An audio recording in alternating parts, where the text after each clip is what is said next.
10. Related to electricity, the active condition of the molecules of a body or of the ether around it. 11. Which is produced by friction or contact or alignment of other bodies with ether.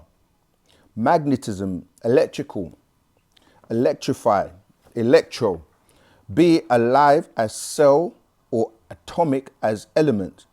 It's all energy. The Negroid human body is related to the planet Earth and it's of the same substance. Geb, earth, matter. All right, going on to showing you the magnetic pole dealing with your crown or the crown chakra, which deals with your soul, your solar plexus, which is the central sun, and then that's in man and woman. And if you look at the planet, it also has the magnetic pole, right, of the north, and then you have the central sun, page 4.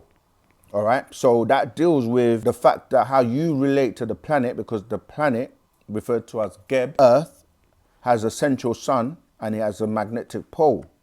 Now, when you start to look at the procession, right, so the procession deals with the changes that are taking place, and as you're referring to Sekhmet or dealing with Sekhamtat, really, of the female, it says you must know all about what the precession of the equinox or equal night is and what it means to you. 14. There is something extraordinary about this cycle that you Nuapians must know. 15. In the simplest terms, the precession of the equinox itself is a wobble in the planet Earth's axis. And it shows you in diagram, the precession on page 5, is showing you the North Pole, the South Pole, the elliptic orbit of the planet going around the sun, and it shows you the celestial equator. But remember that the planet was on a 23-degree axis, which is now shifting. So when you're dealing with the precession, you're dealing with a wobble, because even though the planet Earth is rotating around the sun, it's also spinning within its axis, and it has a nutation rate and a wobble. It's like when you spin a top on the table and you see it spinning, but it's wobbling, right? So it says in 16, verse 16, it's a wobble or revolution that requires a little less than 26,000 Earth years to complete. This period of one revolution is 25,920 Earth years. 18, the wobble motion. So wobbles exist within the precession of the equinox and are known. It is the primary precession of the equinox we're now concerned with in this one. So the planet Earth is Geb, a male, the moon, female, and the sun, this is what the point I was making, the sun ray is unisex. So both males and female as are the stars, Najumat. Each star is a sun, and the moon is in fact a planet.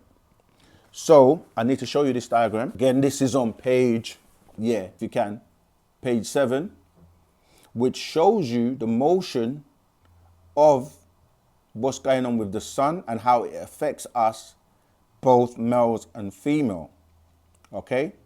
As you can see, what people call in fact, let me start with they call the rising of the sun. That's male, deals with male energy or atom. And then it moves to what people call the center or the zenith, where you're referring to that in ancient Egypt as Atun. That's female energy. And then you go to Amun, that's male energy, and then Anun is female energy. So what's happening now is that the wobble of the planet Earth, Nun's axis slowly turns in a circle. It eventually points to and passes through all 12 of the heavenly constellations of Dendera. It's one after another every 2 hours. So when you look at what people call the horoscope, which is taken from the Dendera, it's showing you that you have the different constellations where every 2 hours it is pointing to. So this means that the precession of the equinox points to or enters a new constellation every 2,106 years, or around 3,000 Earth years. In other words, there are 12 divisions in the precession of the equinox, each division representing a different constellation and a considerably different type of energy, right?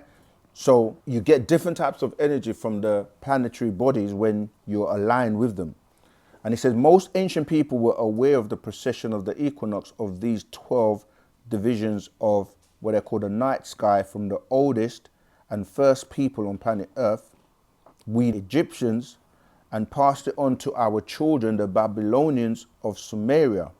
We ancient Egyptians were masters of the heavens and its movement in relation to the planet Earth, and built the pyramids to line up with Orion skies, marking shifts and returns. Make note that astronomically and mathematically speaking, it takes 2,160 Earth years of continuous observation of the night sky to become aware that there even is this wobble in the planet Earth's axis. So basically, from an archaeological point of view, before the other races knew these facts, we ancient Egyptians knew exactly of the precession of the equinox from the very beginning of all people. You see this with the pyramids of Giza in Egypt, built by Pare Ahu, or pharaohs, and how they line up, called the belt of Asar, or Orion's belt, and how they line up with heavens long before the birth of Bible and Quranic religions.